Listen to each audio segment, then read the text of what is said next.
I mean, absolutely. As I'm sure you know, like anger and depression are two sides of the same coin, right? But depression Mhm. is safer. It's quieter. It's safer to be depressed maybe than to be angry in a family that it wasn't safe to express your anger, right? Or even to know that you could be angry. So I think anger is a really important piece. And I really try to bring that out in some of my patients because, they'll Yeah. say, oh, I don't get angry. And so I really try to validate that you're allowed to be angry if certain things happen to you. It's okay. You can express your anger in therapy. But yeah, I think that's such an important point. So they suppress their anger, their sadness, their pain, their rage. Mhm. And then that comes out sideways later on in life.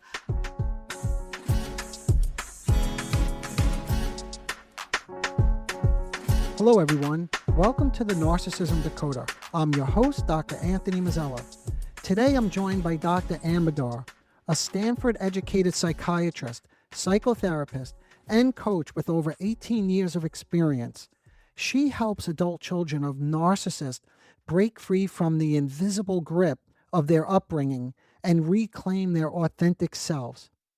Dr. Ambardar is the original author of Medscape's first article on narcissistic personality disorder, which is actually how I first came across her work.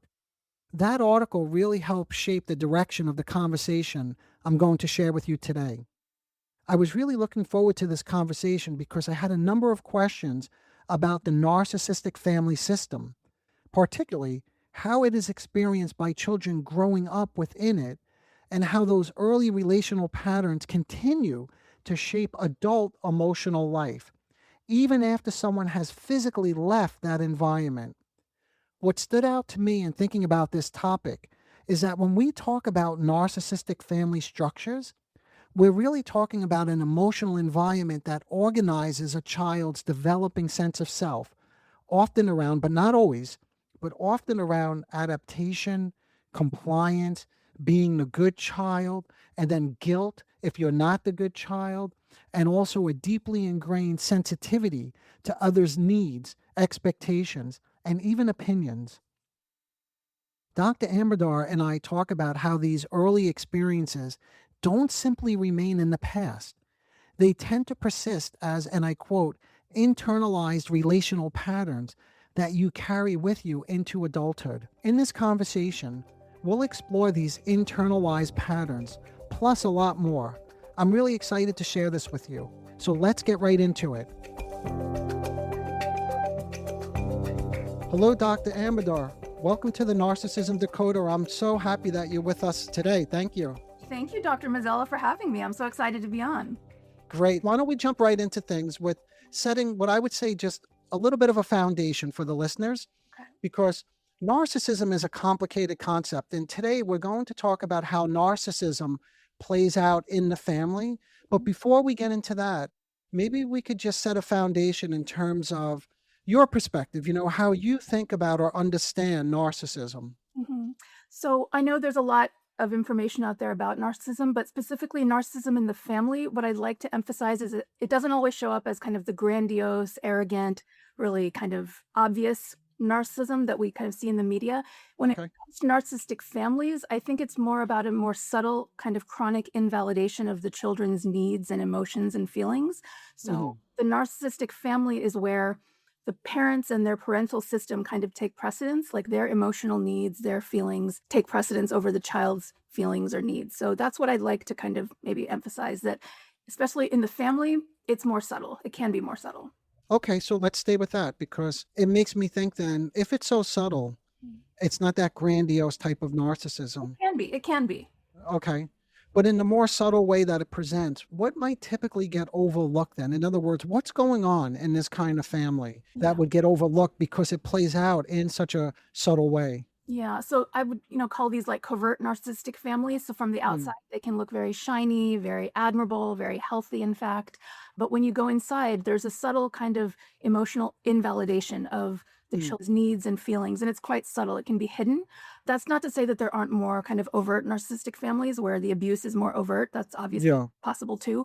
But I think the more insidious kind is where on the surface, everything looks great, right? So the children are doing well, lots of accomplishments, achievements, the family looks healthy. So that's when the child themselves is kind of confused, right? Because everything kind of looks shiny. those are the kind of families that I think it's important that we kind of talk about more, because I think that's not always so easy to see. And so what's going on under the surface is on a day-to-day basis, there's that subtle chronic emotional invalidation where in the air, it's kind of implicit in the air that the parents and their needs and wants are kind of at the top of the hierarchy. And the child's kind of inner nature doesn't really matter as much. So already we're building an inner picture of somebody who grows up in this kind of family, because if the parents' needs take precedence, right? So then the child is already growing up with a sense of what? Like their self-worth, their value, that stuff is not important. Is that fair to say? Absolutely. I mean, the child is growing up with that template that other people's values, thoughts, ideas are more important than mine. Mhm. My feelings don't matter. My inner knowing, my inner truth doesn't matter. My intuition doesn't matter. I kind of have to cater to other people's emotional needs. And I think that sets the child up for kind of like a one down position once they leave the family and go out into the world, because they're always used to kind of catering to other people's emotional needs. Yeah. Well, let's stay with this if we can. I always love to ground it in like what I call a prototypical example or a moment even of how this might play out. Do you have something in mind? If not, I could jump in, but I'm curious how you see this playing out, like what it literally may look like in the family. So in the family system, it could be something like the child comes back from their first semester of college and they're really excited about a class they took on history. And so they're like, oh my gosh, this was such a fascinating history class. You know, I'm really into history.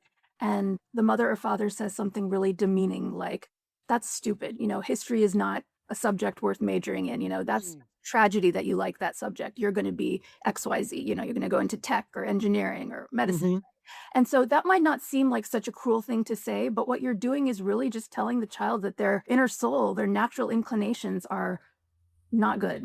You need to Yes. shut that down. So the child just swallows their inner vitality. And I think that's actually quite cruel. Although on the surface, it might not seem like such a cruel thing to say. Well, it may not seem cruel because it may get disguised in a way of like, so what are you going to do with that kind of degree? Like, let's say you pursue that. Where's that going to get you in 4 years from now? Yeah. What sort of living can you make doing something like that? In other words, you mentioned tech. Like in tech, you can make a lot more money. So the implicit message is what? You don't know what you're doing here. I know what's best. Right, right. Yeah, it's pretty sad because, you know, the nice thing to say would be, "Oh, tell me more. I'm curious. Mhm. What about history really spoke to you?" Doesn't mean you have to major in history, doesn't mean you have to become a history professor, but I'm Yes. curious. Tell me more. So I Hmm. think even that kind of a approach would give the child a sense of, "Oh, I matter. My Hmm. intuition matters. I might not pursue history, but at least I'm not being shut down immediately. I'm not being told that my inner self is kind of no good." I appreciate that what might be said because oftentimes, when I see in my own practice patients like this who grew up in this kind of dynamic, they're often quite surprised to imagine that a family talks to one another like that. Like they don't even know that people communicate in that way where they express an interest in what you're doing, right? And they want to hear more about it. And what's exciting to you about that course that you took. So, and the subtle part that you mentioned, I don't know, I'd like to get your opinion if this makes sense or if you see this, but sometimes it's so subtle because the parent just knows best or they ask these questions, like I mentioned a moment ago, like, what are you going to do with that kind of degree? Is that what often then gets taken in is a sense that mom or dad knows best, Mhm. but not that there's something wrong here. In other words, this is still a loving, caring family. It's just you see how much they care about me.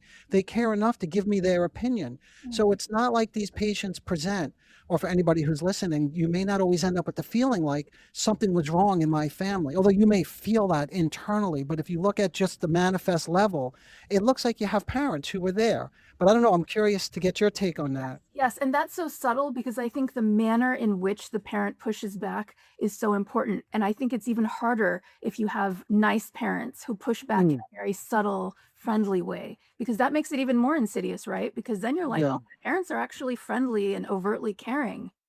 Now, if your parent is mean about it, then it's clear, right? Like, oh, they're, yeah. but I think it's even more insidious when the parent is gentle and like, oh, do you really want to do that? You know, so it's even Mhm, harder sometimes, right? Because you mhm. can't even say the parent is mean to me. Yes. Yeah, and I see like sometimes this gets played out again for anyone who's listening because this stuff just seems like part of the environment. Like this isn't, I'm doing air quotes, like normal because my family was normal. In fact, sometimes patients even come in and they say, I can't tell you how much I love, love, love my mother. And it's like, oh boy, we're in for a long treatment here, right? It took me a while to realize that on the intake form, when patients, they show that they're very, very close to their parents. That kind of now, I kind of pay attention to that, right? Yeah. Okay, let's just see what the real story is underneath. Yeah, that's right. And how much of yourself, let's say, well, maybe we could transition because I wanted to talk to you about that too, but I was about to say, yeah, and how much of yourself do you have to give up unknowingly, perhaps, to maintain that what you just described, that very close relationship? Mhm. So then I wonder, and sitting with these people, do you get a sense of like what the family environment was like? What was that like for these children growing up in this sort of narcissistically dynamic family environment? Mhm. So I think there's a spectrum. So it's one range where the parent is overtly mean, Mm, overtly shutting you down, so it's more obvious. And then on the other side, it's where they're nice, as I said, on the yeah, surface, but there's still that chronic emotional invalidation. There's still yeah. that sense that we know best, the parent knows Mhm. best. And so I think what's really hurtful is that the child's intuition, their inner soul, never gets lovingly explored or even respected, right? Yes. There's no curiosity about who is this soul that's separate and discrete from me. So there's that real enmeshment piece, Yes. right? Yes. We're all together, everything's enmeshed. Nobody's allowed to be like a discrete soul with their own journey.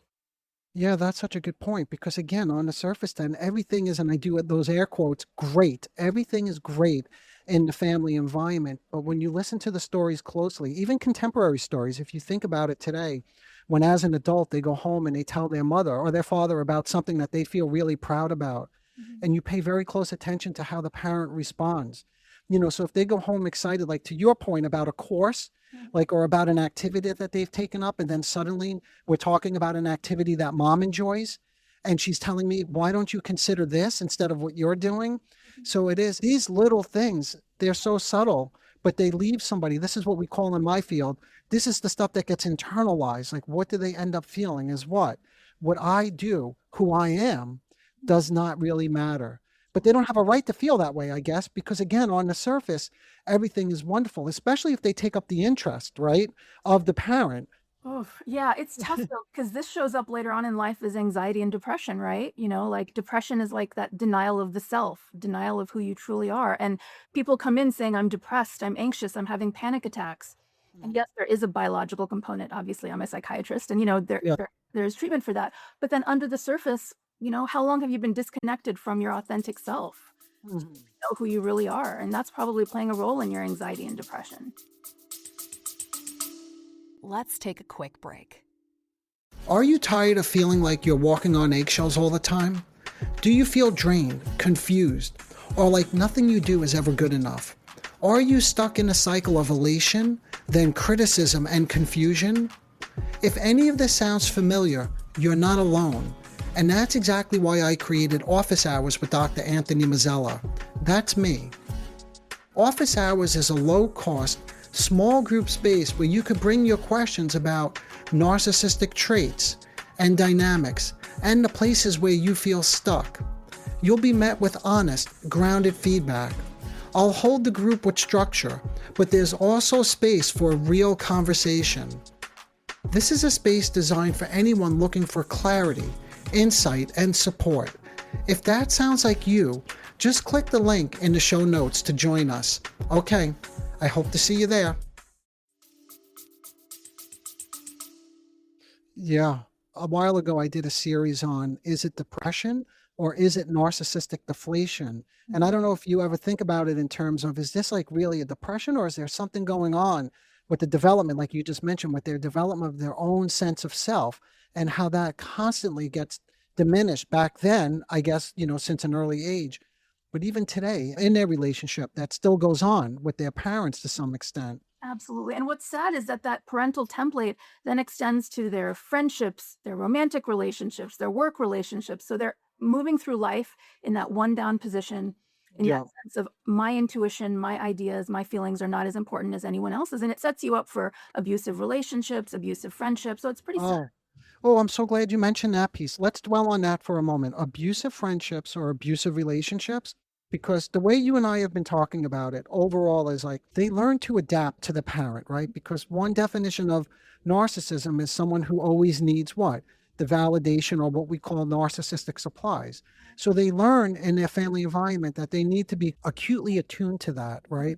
And make sure that they give that over to the parent. But now you just mentioned you brought something in that people don't talk about as much. But what happens is in that kind of environment, inside the child, I imagine there's also what? Anger, resentment, right? That may not be at that conscious level. Yeah, please go ahead. I was wondering if you had some thoughts about that. I mean, absolutely. As I'm sure you know, like anger and depression are two sides of the same coin, right? But depression Hmm. is safer. It's quieter. It's safer to be depressed maybe than to be angry in a family that it wasn't safe to express your anger, right? Or even to know that you could be angry. So I think anger is a really important piece. And I really try to bring that out in some of my patients because, they'll Yeah. say, oh, I don't get angry. And so I really try to validate that you're allowed to be angry if certain things happen to you. It's okay. You can express your anger in therapy. But yeah, I think that's such an important point. So they suppress their anger, their sadness, their pain, their rage. Hmm. And then that comes out sideways later on in life. What side was, tell me, how does it come out later in life? I think it would be good for the audience to hear that it doesn't go away, you're saying. Oh, This doesn't go away. It still no. comes out in some derivative form. Absolutely. It comes out in physical symptoms, physical health problems. So you're Mm. basically taking the anger out on your own body, Mm. a sense of lack of energy, fatigue, autoimmune, maybe any kind of physical health issue, right? You take that energy and you take it out on your body, or it comes out to, maybe the waiter. You're angry at the waiter Mm. because he's a safe person you can be angry with, right? Or maybe somebody who is actually really nice in your life, who's very kind. You take it out on them because they're a nice person and they're not going to fight back, right? So I Yeah. don't think these suppressed emotions go away. I think that's a really important point. I don't think that energy goes away. Yeah, and again, the question becomes, just for anybody listening, is can you even be angry at the waiter, right? Because your whole life, the rage gets suppressed or split off, right? So to get angry at the waiter, it's kind of like what I hear some stories is like some of these people just want to be chill, they just want to be chill and not make a big deal about things. And if this, I'm just making this up, if the steak is a little undercooked, it's not the end of the world because look at how flexible I am, that I don't need to say something about this, Mhm. right? Oh my gosh, like I've in the last few years I've started watching true crime, and what's Mm. most disconcerting is where you see these men who were so mild-mannered their entire lives. Like they were the Mm. perfect men, the perfect son, the perfect spouse, the perfect worker. And then all of a sudden, at some point later in life, they snap and they murder their spouse or somebody else. And why is that? I think I mean, obviously, I'm not justifying that at all, but there must have been a lot of suppressed emotions, suppressed rage that Yeah. eventually, came out. Yeah, and these are people who actually murdered somebody. I can't remember the name of it right now. There was a short TV series on Netflix. I did podcast on this about the guy who held this secret, just exactly what you're describing. And then eventually he snapped and he murdered somebody.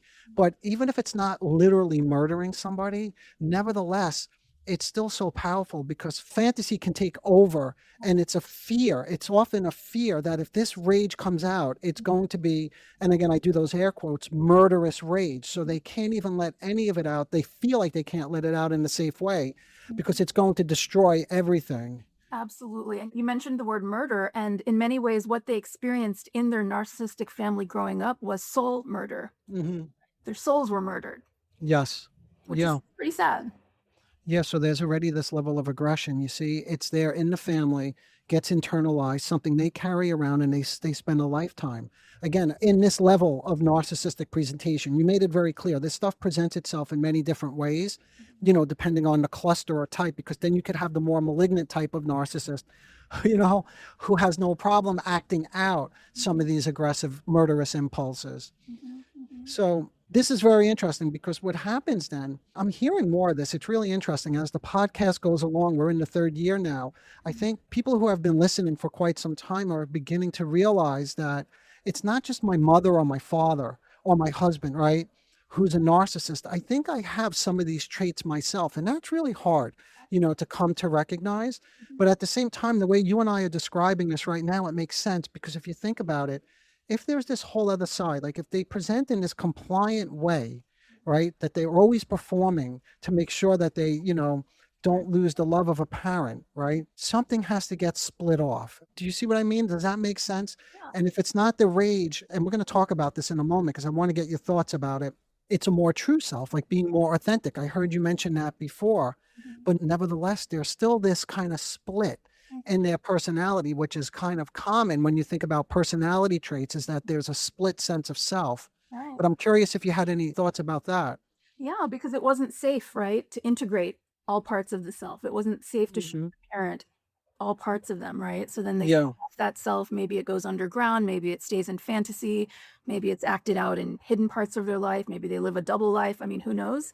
But Yes. it can be quite painful. And I think part of the therapy work is helping people integrate the totality of who they are, our good parts, our bad parts, our authentic self. One question I like to ask patients is, what's something that's really kind of weird or strange, that's embarrassing about Mm, you, really like, that's not cool, basically. And so I think that kind of question can help you tap into your quirky side, your authentic side. mm. Because sometimes, we're taught to conform, right? We're taught to just be a certain way. And I think that really deadens our vitality because we're not all the same, right? I like the question. I like that, because first of all, it's taking an inquisitive stance, right? Something that they may never have really got before, right? That you're really interested in another side of, and that's when you get to the other side of their self, right? That maybe isn't so overtly apparent, I guess, upon presentation. Right. Yeah. Because, we're taught to conform in narcissistic families or even in narcissistic systems, right? We're taught to be a certain way. There's only a certain way to be. And I think Mm, that really deadens people's inner vitality and inner life force. And that leads to depression and anxiety too. So yeah. we're just really helping people feel safe to express who they truly are as a Hmm. healing journey. So, I want to pivot just for a moment because offline, you and I were thinking about something, and I wanted to share this with my listeners and then hopefully get you to elaborate on it just a little bit. So, sometimes the way we think about this stuff, and it's very popular in social media, is once you gain some awareness, right, by listening to this podcast or looking at stuff that you've written, right, which I did, which is how I found you, of course, there's this feeling like, oh, so I was a victim of some kind of narcissistic parenting or family dynamic, or worst case scenario, a victim of narcissistic abuse, right? So I'm curious how you see that term. Like, do you hear that term? Does that come up in your work with these individuals? Do you tend to think of them as a victim, or do you think of it differently? mhm. So I do think the term victim is important and validating at certain early stages of healing. Mm, In the early stages of healing, I actually think it is quite validating for the patient to hear that, yes, you were a child in this system and therefore you were a victim of yes. the narcissistic abuse because you didn't have power or control. So I Hmm. actually really do think it's important to allow that term to be used in the initial stages of healing because it Okay. means reality. The reality is, if you were a child in a narcissistic family, you were a victim. So Hmm. I definitely do use that term in the beginning stages of healing. That's not to say we want to keep that term throughout our entire journey, right? We want to eventually move through our anger, our pain. And I like to use that phrase from victim to victor. So Mm, as we move through our healing journey, we're going to become victors. We're going to go from victim to victor. So we're going to understand, gain insight, then start making those behavioral changes. And we can incorporate that story that we maybe were victims at one point, but we don't have to remain that way for the rest of our lives. But I don't rush people into forgiveness or kind of we're moving through their anger too quickly. I don't think that's helpful. well, look, again, I appreciate that you even think about this in terms of it's a process. So, language that you may use at one point in the process may not be too helpful later in the process because feeling like you've been victimized in some way can be quite psychically validating on the one hand. But I think what you're getting at is when it becomes a way of life, like structurally fixed, that there's things are constantly happening to you, then that could be a different way to think about it, which may not be so beneficial in the long run. Right, right. But I don't try to rush people on that journey because, as I said, I think it's really important to let people process it at their own pace, like that anger and that grief. Well, let's talk about that because I want to slow this down just for a moment, okay, and sort of pull a couple things together because we're going over a lot here. We kind of start with different presentations or different sort of clusters of narcissism will present differently in the family and will have a different impact on the child in that system. But one thing that we're focused on was how there's no doubt, no matter what kind of narcissistic family dynamic is at play, that you're giving up something of your own because we know for if there's someone in the family or in any relationship who has these characteristics, the relationship is typically what we call one-sided, or there's one person in the relationship. But now you're getting into something that I find a little bit more interesting. You said I don't want to rush them along, like, so it's a process of healing. So maybe we could go into that next because I wonder what happens when someone starts to recognize that there are parts of themselves, right? We can even say parts of their identity that are based on this family experience that they still carry with them today. So I'm curious to get your perspective on then what helps someone move from understanding, right? Like this is kind of like an intellectual understanding, but we want to talk about maybe more specifically how we help them move from understanding something to shifting into what's really going to help them. Because if this is part of their identity, we're really talking about changing something quite big here, which is part of their identity is their personality. So I'm wondering if that feels like a useful place for us to go. Should we take the conversation in that direction next in terms of healing? Yeah, absolutely. Let's do that.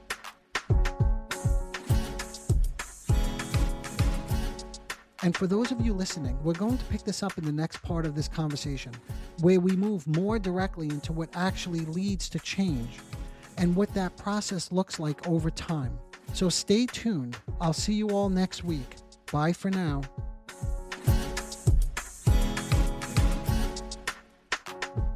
Disclaimer alert. The Narcissism Decoder podcast is provided for general information purposes only. The content presented in this podcast is not intended to diagnose, treat, or cure any psychological condition related to narcissism. The content on this podcast should not be considered a substitute for professional medical advice, diagnosis, or treatment. For specific advice pertaining to narcissism or any other psychological condition, you could reach me directly. I am an experienced mental health practitioner who is always taking on new patients. If you would just like a consultation, I can do that too.